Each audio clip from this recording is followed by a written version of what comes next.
What's up, guys? It's Dan from SageMathTutoring.com. I am here with yet another video for the SAT Math, and this is once again an example of the kinds of problems that you're going to have to face on the SAT Math section. So I'm just going to get right to it, and we're going to kind of go through this whole thing. And as usual, if you have any questions or comments, just put the comments below, and I say we jump right in. So let's look at this. If x minus 1 over 3 equals k and k equals 3, what's the value of x? All right, so this is a matter of just substituting 3 in for k and then just using normal algebra.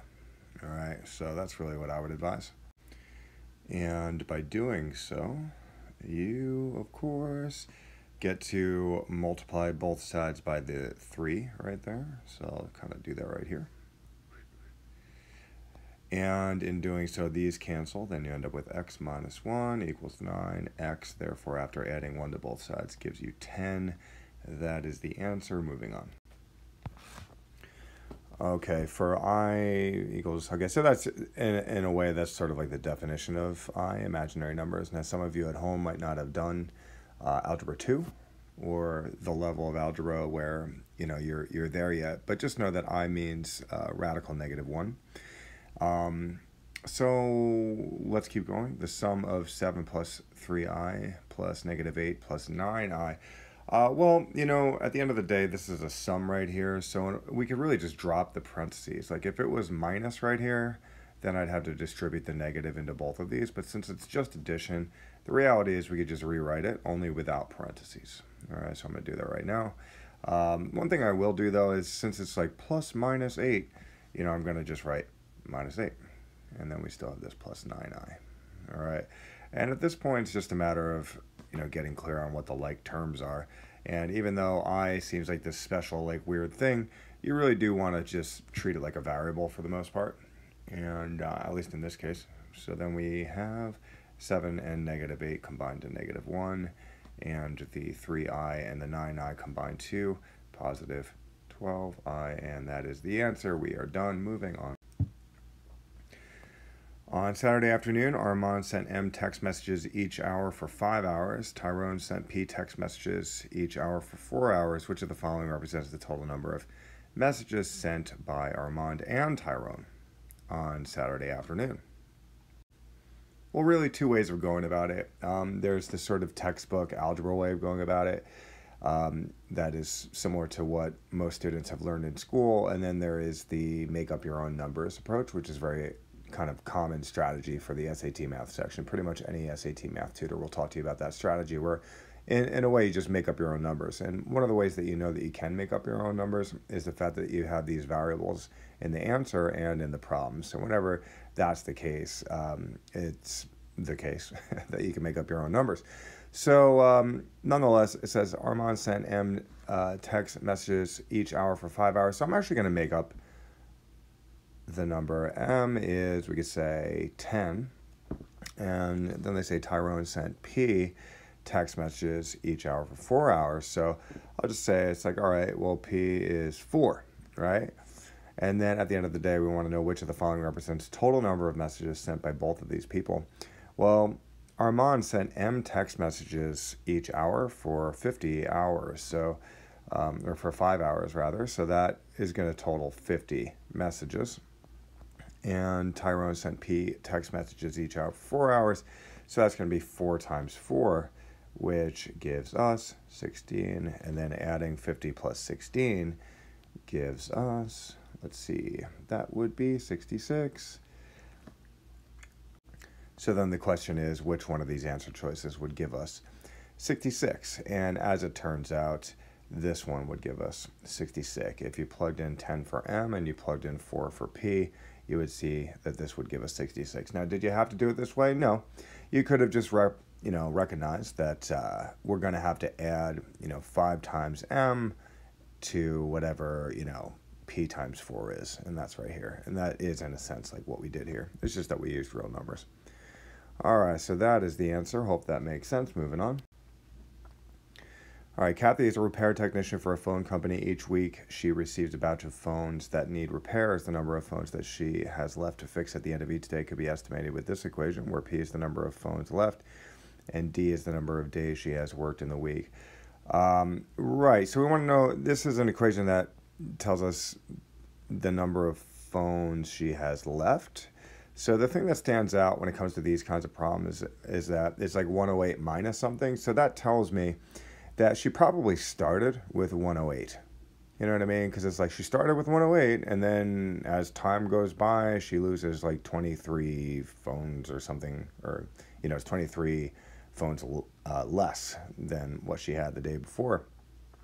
So that's due in part to experience, just knowing that anytime you have an equation that represents what you have left, you're going to start with a number and you're going to subtract stuff over time. So anyway, moving on, where P is the number of phones left and D is the number of days, so D is days. What is the meaning of the value 108? All right, well, I actually just said that, right? So she starts each week with 108 phones to fix. So that's an example, just like thinking on the fly, and also just getting familiar with these kinds of equations. All right, which of the following is equivalent to the expression above? All right, so it's probably just going to be a matter of like combining like terms. I'm already seeing that. We're not really going to want to plug our own numbers in here. I know I had mentioned that strategy before, but it's like the exponents might make things a little bit like confusing. So let's just use straight up algebra. Bottom line is this negative needs to distribute there, there, and there. So to avoid confusion, I'm actually going to rewrite the whole thing. I'm going to do it here. We have x squared y minus 3y squared plus 5xy squared. And I'll actually write the other thing in red. And then we're going to have plus x squared y, right? Because negative, times a negative is a positive. And then we're going to have minus 3xy squared. And we're going to have plus 3y squared. And taking note of the like terms in this whole thing, certainly that is a like term with that. Certainly y squared, that is a like term with that. We have xy squared, that's a like term with that. So I will rewrite this entire thing as 2x squared y. Looks like these are going to cancel. And then we have 5xy squared minus 3xy squared. That is plus 2xy squared. And that is right here. That is the answer. Moving on. A pediatrician uses the model above to estimate the height of a boy in inches in terms of the boy's age A in years between the ages of 2 and 5. So already just based on that information, it's like, okay, this is the height based on his age between year 2 and 5. So my mind is immediately asking itself, all right, well, the 28.6 must be like the starting height, right? Like that's how old the kid is when he's 2, 28.6 inches. Because it's like he starts there, and then we add this amount with every year that passes. Based on the model, what is the estimated increase in inches of the boy's height each year? Okay, so he starts here, and then he goes up 3 inches every year that goes by. That's essentially what this means. And as you might be noticing at home, this is kind of like the slope. And what is the slope? The slope is the rate of change, right? That's another way of thinking about the slope. The word slope, you should definitely associate it with the phrase rate of change. And what is the rate of change? For every 1 year that goes by, for every one of these A's that go by, the boy in this case grows 3 inches. So that's it. Moving on. All right, this one looks terrible. The formula above gives the monthly payment M needed to pay off a loan of P dollars, blah, blah, blah, blah. Which of the following gives P in terms of M, R, and N? All right, so first of all, when they ask you for P in terms of M, R, and N, that's their way of saying solve for P. That's their way of saying get this thing, get that thing by itself, and get all the other stuff over there. Okay, that's basically what it means. Now, obviously, could be seen as a somewhat intimidating problem because it's big and clunky and you got all this stuff going on and etc. But when it comes to problems like this, just know on the SAT, there's really never going to be a particularly time-consuming problem, right? They're not going to do that to you, right? Because it's a time test and you only have a certain amount of time per question and so on. So basically, you have to ask yourself, what is the fast way of doing this? Is there sort of like a quick and smart way of just banging this out real quick? And what I would propose for this one is recognize that, yeah, this whole thing is like a ridiculous mess, but it's also just a fraction. I mean, it's a numerator over a denominator, right? And we want to get this p by itself. So how the heck could we do that? Well, we could multiply both sides by the reciprocal of the fraction, right? We could totally multiply both sides by this fraction, only flipped upside down. Now I'm actually going to go ahead and write it out right now. All right, so I did it, and that still looks very annoying, but the bottom line is you have a fraction right here. All I did was I flipped it upside down, and now I'm multiplying it to this side. This is the same fraction flipped upside down, and of course anything I do on this side I have to do this side, so we're going to be multiplying this m times that very same thing. Now what is the point of this? The point of this is this numerator cancels out that denominator, and this right here, this denominator cancels out this numerator, and notice how that leaves me with just p, right? That leaves me with just p, and it's like p equals whatever this is. Now, instead of rewriting everything, I'm going to actually just, believe it or not, draw over stuff. So basically, what we could do here is just kind of get rid of this stuff here, all this. This is me just being kind of lazy and not wanting to rewrite everything. But anyway, yeah, notice how the p is still here, and it's like p equals this stuff, right? I'll kind of fix that equal sign. So the equal sign looks like that, and the p is sort of over here, but just know that p equals all this because everything else canceled, and here we are with that. Now, when it comes to the answer, it's just a matter of finding the answer that corresponds with this situation, right? Because p equals whatever. Well, looks like it's this one right here. This is literally, you know, blah, blah, blah, blah times n. Well, here it is, blah, blah, blah, blah times m, and, you know, it equals p. So I'm going to trust that that makes sense. All right, moving on.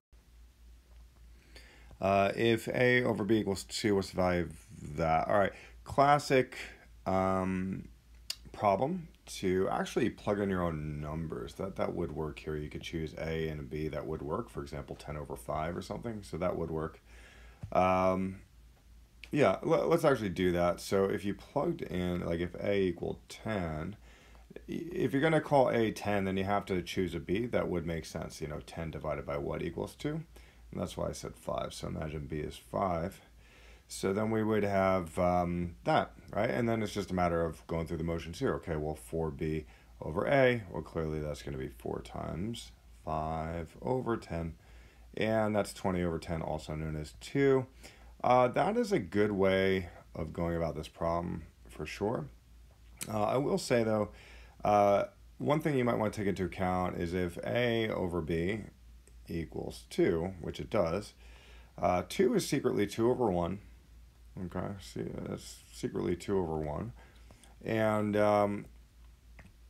you know, then they're like, okay, over b equals that. What's 4 times b over a? B over a, meaning, you know, flipping a over b upside down in a way, right? Well, you might want to first just ask yourself, well, what is just b over a in general? Well, b over a in general is 1/2. Because a over b equals 2 over 1. So flipping this upside down would flip this upside down, so b over a equals 1/2. And then the question is, okay, well, what's 4 times b over a? What's 4 times b over a? Well, that would be 4 times 1/2, right? And 4 times 1/2 is 2. So that's another way of doing it. What is the solution x, y to the system of equations above? Okay. Well, first of all, we have not stacked like over like, but I don't really care because I don't want to do the elimination method anyway. I'm going to go ahead and just solve for this x for now. And I'm actually going to have the x on the right-hand side. If you were to go through the motions, you would quickly realize that x equals 2y plus 19. And once you know that, then you can use substitution. We're going to use substitution with the top equation. So it's going to be 3 times, that. But I'm just going to write empty parentheses, plus 4y equals negative 23. Well, what belongs in the parentheses? Obviously 2y plus 19. Distributing the 3 into everything gives me 6y plus 30 plus 27, also known as 57. And we have plus 4y still over here. We have that negative 23. Combining like terms gives me 10y. Subtracting 57 from both sides gives me negative 80. And dividing both sides by 10 gives me y equals negative 8. There's only one answer choice where the y coordinate is negative 8, so we are done. Moving on. All right, for the function g, defined above, a is a constant, and g of 4 equals 8. What's the value of g of negative 4? All right, the fastest way of doing this is recognizing that any time you have a negative number here, it's just going to become positive because it's going to get squared, right? And, 4 squared is 16. Well, negative 4 squared is also positive 16, right? So the presence of this exponent of 2 actually just literally makes every number here positive. You know what I mean? Like a positive square, because all squares are positive. So that's how to think about this. That's like the fastest way of thinking about it. So, if this is 4, well, it's 4 squared times a plus 24 equals 8. Well, if it was negative 4, guess what? It'd be negative 4 squared, which is 16 again, times a plus 24, and that's going to also equal 8. All right, that's the fastest way of doing it. The other way of doing it is to be like, all right, well, if g of 4 equals 8, well, clearly, g of 4 equals 8, right? And then you could also set that equal to a times 4 squared plus 24.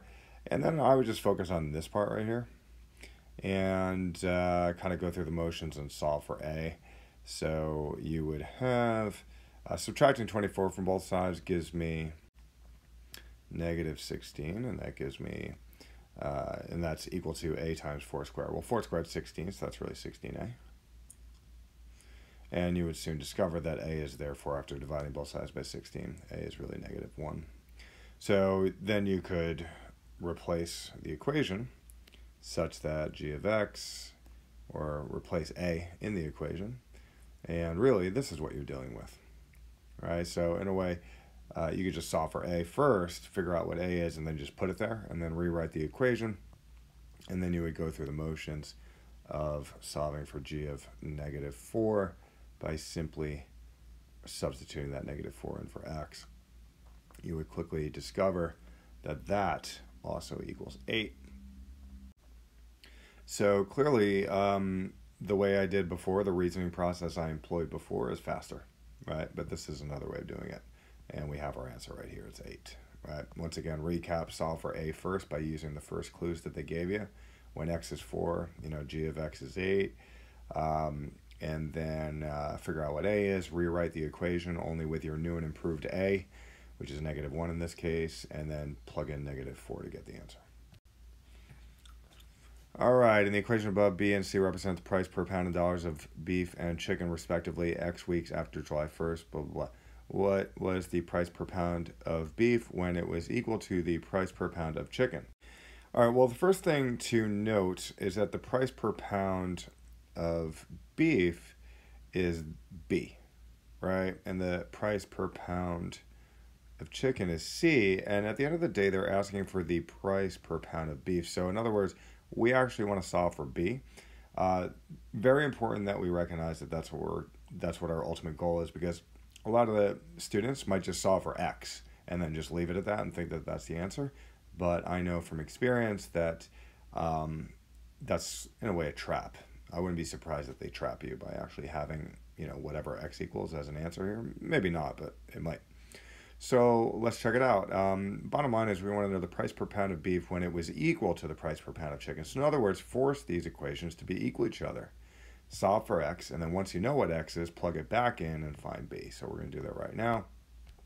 Setting the equations equal to each other, we have 2.35 plus 0.25x, and that will equal 1.75. what is it, plus 0.40 x. Now, I do not like decimals, so I'm going to multiply everything by 100 because that would move the decimal place over twice to the right.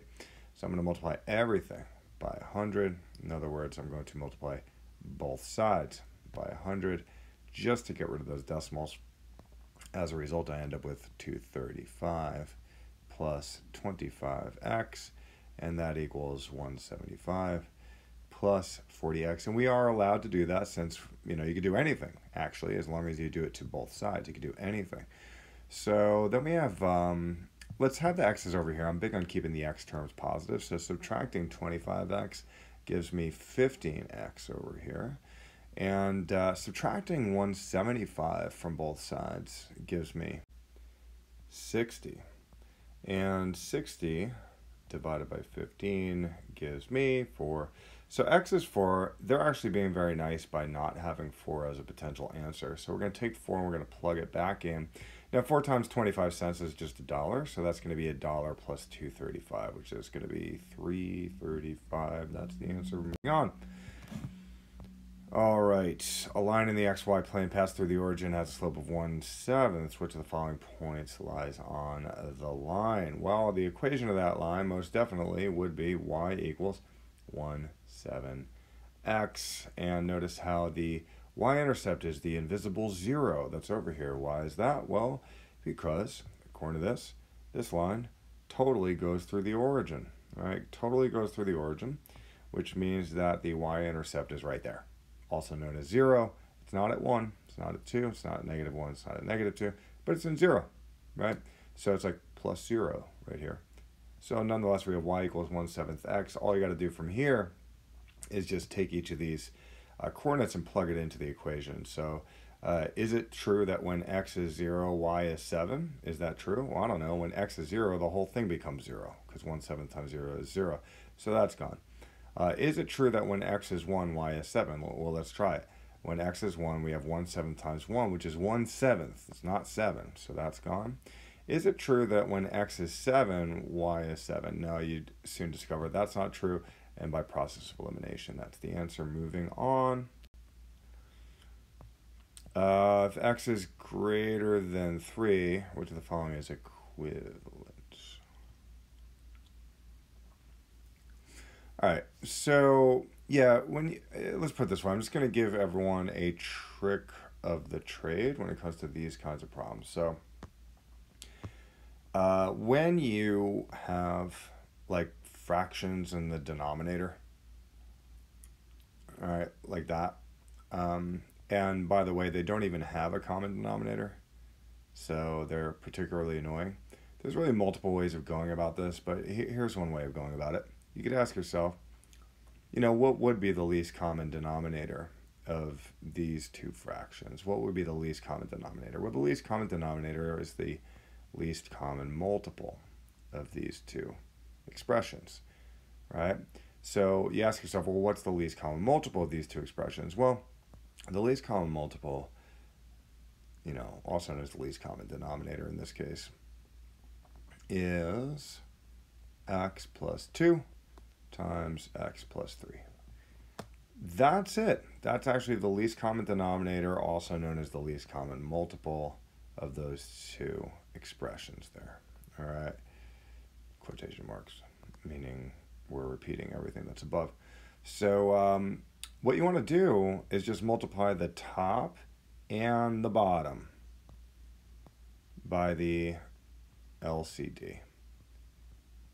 All right, multiply the top and the bottom by the LCD.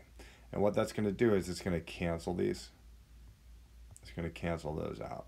All right, and you'll see in a moment exactly what I'm talking about. So let's see, for example, when it comes to the top, I'll just write it as 2 parentheses over 2 parentheses, and as we know, it's going to be x plus 2, x plus 3, x plus 2, x plus 3. And there's a magic that occurs when we do this, where this whole number is going to distribute there and there. And when it does, you're going to end up getting the following. You're going to end up getting x plus 2 times x plus 3 on top, because that times 1 is just itself, right? And down below, what you're going to end up getting is x plus 3 plus x plus 2. Now, I could explain that in a moment, but the real question is, which one of these answer choices reflects that? Well, we could always FOIL this. First times first is x squared, and then we're going to have plus 5x plus 6. Already, this is the answer as a result, because this is the same thing, but it doesn't have a denominator when we clearly have a denominator. Now, a lot of you might be wondering, okay, well, what the heck happened with the denominator? How did I go from multiplying this whole denominator times this thing, and I ended up with x plus 3 plus x plus 2? Well, the way that happened, we're just going to focus on this adventure over here. Bottom line is, the 1 over x plus 2 plus the 1 over x plus 3, we could always just wrap that in parentheses. We're really just multiplying that times this other number called x plus 2 times x plus 3. All right. And in fact, I'm going to wrap this number up in brackets, because in a way I want to treat this like it's just a whole number. And it's going to get distributed here and there. So that's what we're going to do. We're going to distribute it to this number, and we're going to distribute it here. So we're going to analyze each situation separately right now. When it gets distributed to the first number, well, what does that result in? That results in 1 over x plus 2 times x plus 2 times x plus 3. Right? So I will keep that in green because it just got distributed. And let's see, what about this one? When we distribute this whole number times that, well, that's going to end up being plus 1 over x plus 3 times x plus 2 times x plus 3. Once again, I'm going to wrap that in green so we can see that all we've done is taken this green box thing and multiplied it times the first term, in which case it's here, and we multiplied it by the second term, in which case it's here. Now, what is the magic that occurs as a result of that? Well, what occurs as a result of that is the following cancellation. This cancels with that, and this cancels with that. So let's analyze each one separately. This literally just becomes 1 times x plus 3, also known as x plus 3. I'll keep it in parentheses for now. 1 times x plus 3 gives us that. What does this become? 1 times x plus 2. So this becomes plus x plus 2. Right? So that's how I got this denominator. That's how I moved from this whole situation to this denominator. All right, if you have to pause the video to get clear on how that happened, go ahead. But for now, I'm going to move on. All right, if 3x minus y equals 12, what's the value of that? All right, this is the habit that, in my opinion, all students taking the SAT math, the SAT, should get into. They should recognize that the number 8 and 2 have a special relationship, and that special relationship is called the fact that 8 has ultimately the same base as 2. 8 has a base of 2. All right, now what do I mean by that? So basically 8 could be rewritten as 2 to the third.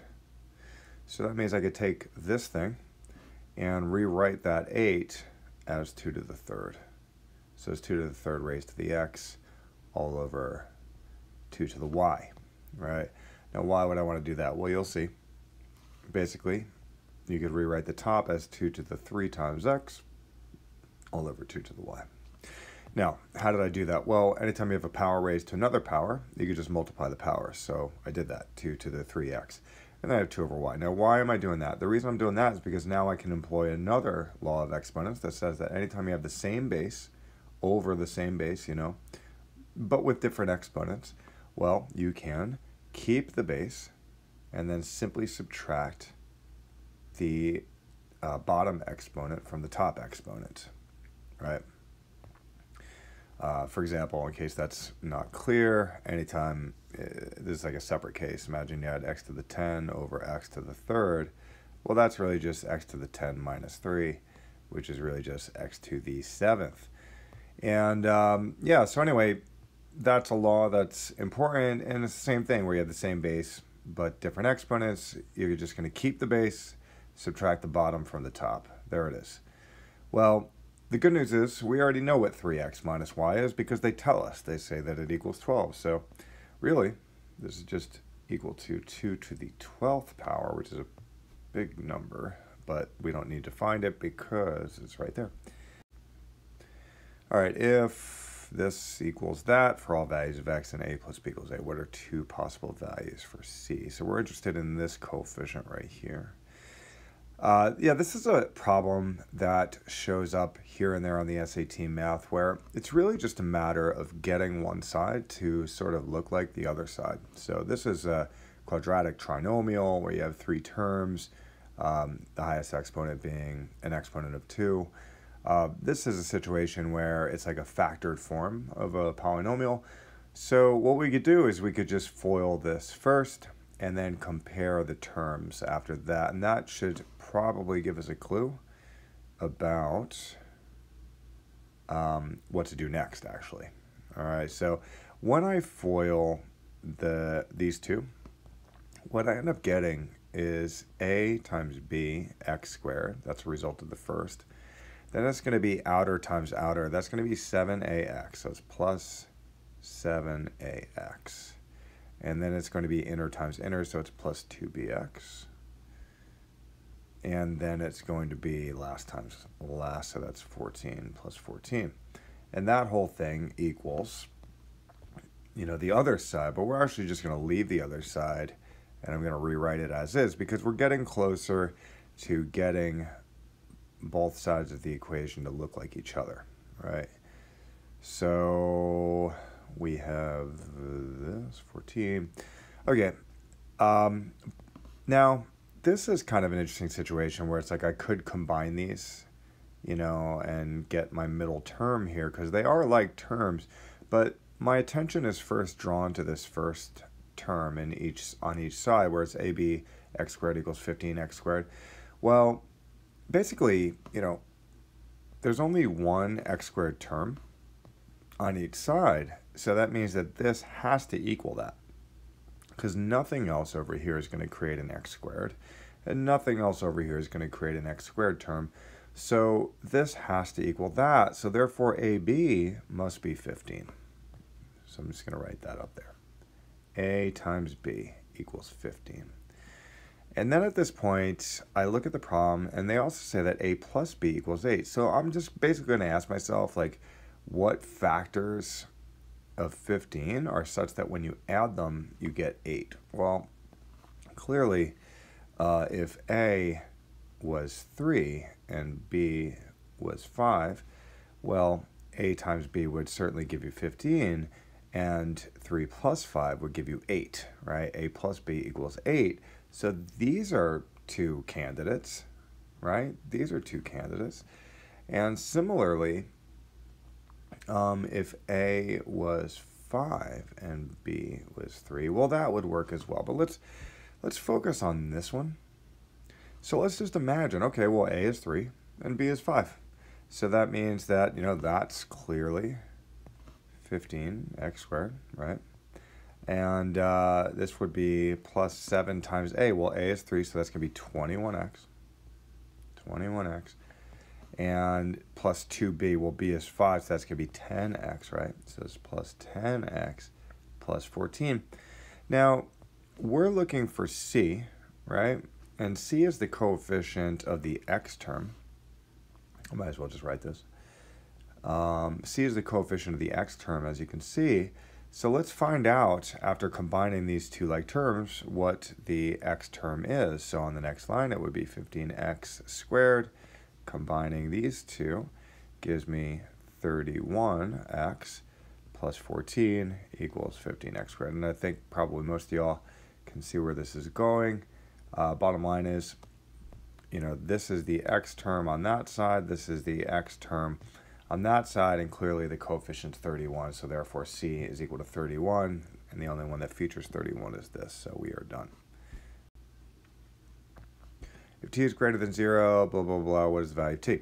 Well, you could just solve this, and just keep in mind that t is positive, right? Just solve it, keep in mind that t is positive. A couple ways of solving it. One way is to just add 4 to both sides, and then we would end up with t squared equals 4, and then we could just take the square root of both sides. Now, typically when you do the square root, you want to go plus minus. So I'm going to do that out of habit. And this becomes plus minus 2, but remember we are only looking for the positive version, so this t, the t of interest, is only 2 because it must be greater than 0. Moving on. Alright, summer camp counselor wants to find a length x in feet across the lake as represented in the sketch above. The lengths represented by AB, EB, BD, and CD. CDs right there. On the sketch were determined to be 1,800 feet. All right, so I'm going to label that. So AB is 1,800 feet because they say respectively. So 1,800 belongs here. 1,400 corresponds with EB, so that's right here. BD is 700. And 800 corresponds with CD, so that's right there. So that's 800. Okay. And what do they want to know? Segments AC and DC intersect at B. Well, obviously that's true. Angle AEB. So AEB has the same measure as that. Yeah, so the single rainbow tick mark there. What is the value of X? This. So we want to know what is that. All right, well, if it's the case that this angle equals that angle, then this must be parallel with that. Although, we don't really need to know that. Here's what we do need to know. This is definitely equal to that because they're vertical angles. Now, anytime you have like two triangles that are like different sizes that share two congruent angles, like this corresponds with that, this corresponds with that, well then it follows actually that this angle right here is going to equal that angle. All right.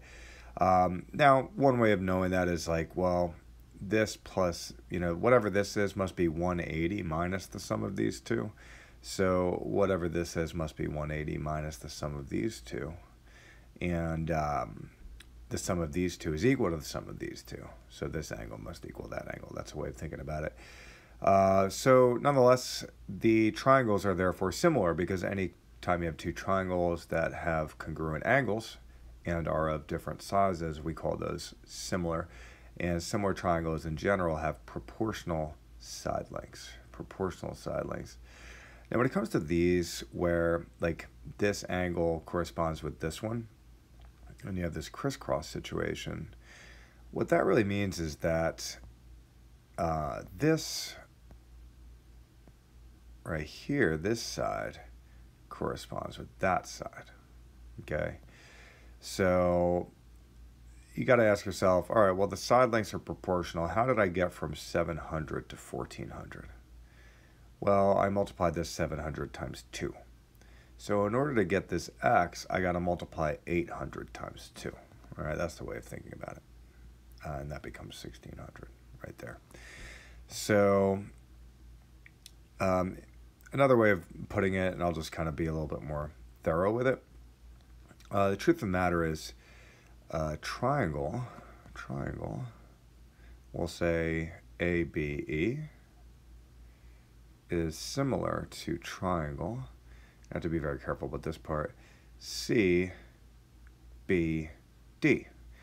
And therefore this corresponds, angle A corresponds with angle C, angle B corresponds with angle B obviously, and angle E corresponds with angle D. And the triangles are therefore, the side lengths of the triangles are therefore proportional. So we could totally say that EB, which is this right here, over AE, which by the way is what we're trying to find, AE, EB over AE is going to be equal to BD over DC. So that's really the reasoning process there. And we know that EB, since it's given, is 1400. AE is equal to X. We don't know what that is. BD is equal to 700. And DC is equal to 800. Now, had we cross-multiplied and solved for X, we would have gotten 1600. That's another way of thinking about it. That's a little bit more time-consuming. It's easier to just see, okay, triangles are similar. This side corresponds with this side. How did we get from 700 to 1400? We multiplied it by 2. So how will we get from 800 to X? Well, you'd have to multiply 800 times 2 and you get 1600. So that's the answer. 1600 is the answer. All right, X plus Y system of equations. According to the system of equations, what's the value of X? Okay, so I'm going to use, you know what? I'm going to use substitution, actually. I mean, we could do elimination. We could eliminate X right out the gate. We could even multiply the top equation by 2 and then eliminate, or negative 2 and then eliminate the Y's. But you know what? I'm going to use substitution because this Y is by itself. So anytime I'm solving for a variable like X, I want to temporarily solve for the opposite one in one of the equations if I'm going to do substitution. This becomes Y equals negative X minus 9. And then therefore, I could rewrite that as X plus 2 times negative X minus 9, which is kind of ugly and clunky, but it's going to allow us to solve for X very soon. So we have 2 times negative X and 2 times negative 9. So that's going to become X minus 2X minus 18 equals negative 25. We'll keep the X's on the left. We are going to have negative X. Let's add 18 to both sides. We would have negative 7. And then dividing both sides by negative 1 gives me X equals 7. And that is the answer. We are done. All right, on. In a right triangle, one angle measures X where sine of X is 4 over 5. What's cosine of 90 minus X? All right, well, here's the good news. Just memorize that the sine of some angle theta equals the cosine of 90 minus theta. Just memorize that. So, seeing as how that's true, sine of X equals 4 over 5. Well, cosine of 90 minus X equals that. So cosine of 90 minus X equals 4 over 5. So believe it or not, 4 over 5 is the answer because of this relationship. Worth memorizing for the SAT. Look how fast that was. All right. Now another way of doing it, if you want to not be fast, the other way of doing it is to draw a triangle. Draw a triangle. X, and what is sine of X? Well, opposite over hypotenuse, so we will call this 4 because it's the opposite and that's the hypotenuse, right? And then the question is, well, what's cosine of 90 minus X? Well, 90 degrees is like right there. So this right here, this angle, that's actually 90 minus X. Think about it, all right? This is going to be 90 minus X, so let's see, put that in there. This angle is actually 90 minus X. All right, now if you have to pause the video and think that through, go ahead. But then we could just be like, all right, well, what's the cosine of this angle? Well, the cosine is adjacent over hypotenuse, right? Adjacent, because here's the angle. This is the side that's adjacent, all right? Adjacent over hypotenuse, also known as 4 over 5. All right, so that's how that works. Final problem for the video, at least this video. I'm going to do another video for a calculator section. This is the non-calculator section. If a equals 5 radical 2 and 2a equals that, what's the value of X? Well, my thought is, as soon as I see 2a, I'm like, all right, let's multiply this thing by 2. You know, I mean, 2a is clearly going to be 2 times 5 radical 2, right? And that's going to be 10 radical 2. How do I know that? Well, a equals 5 radical 2. So 2a must be 2 times that, right? So we have 10 radical 2. Now, according to this, 2a is also equal to radical 2x. So I'm actually going to write that. 10 radical 2 equals radical 2x. Okay. Okay, so one way of thinking about this one can be split. So it's like radical 2 times radical x. And we're just going to kind of compare this side to this side, this side to that side. That can turn into that. I'm now going to just rewrite the left-hand side, but I'm going to change the order so we can kind of see exactly what's going on here. Now we have this radical 2 and radical 2, so it's like something times radical 2 equals something times radical 2. So clearly radical x must equal 10.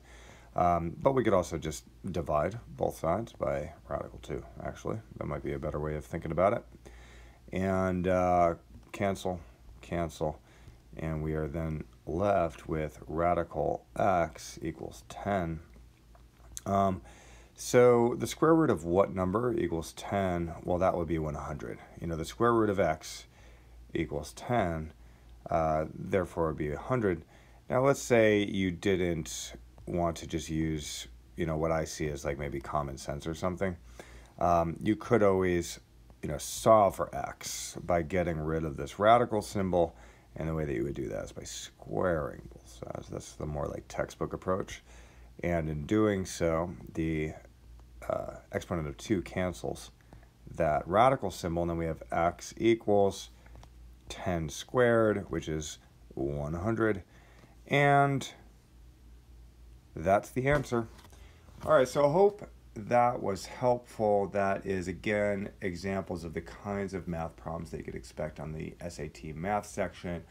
And I do believe I got everything right. If you notice any careless mistakes, if you have any thoughts or suggestions, just comment below. And otherwise, I will talk to you later. Bye.